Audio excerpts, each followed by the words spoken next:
ቅድም በጭንቀት ላይ ነበረችው ነዋል አሁን ፊቷ እንዲህ ፈግጎ አቅራቢያዋ ካለችው የክፍል ጓደኛዋ ጋር በቀጠሯቸው ሰዓት ጉዟቸውን ጀምረዋል።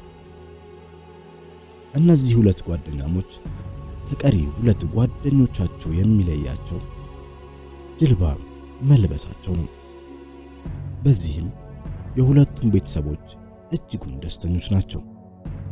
ነገር ግን ውስጡ ለቄስ የሚሉት ተረት እነሱ ላይ ከሰራ ሰንበትበት ብሏል። በነገራችን ላይ እነዚህ አፍላ ወጣቶች በዚህ ጅልባብ ነው ፓርቲው የሚታደሙት። ፓርቲስ የሚገቡት ለመጠጣት ወይስ ለጭፈራው?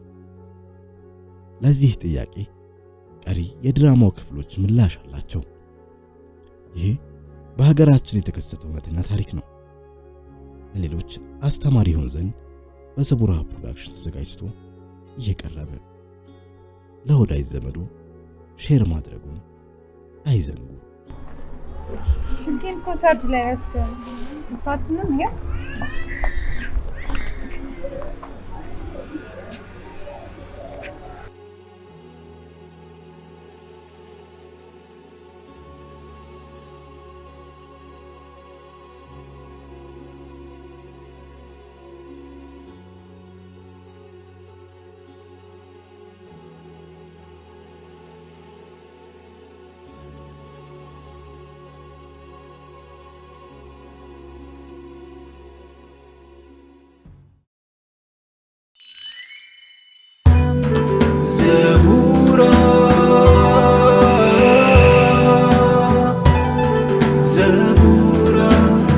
Zabura Film Production.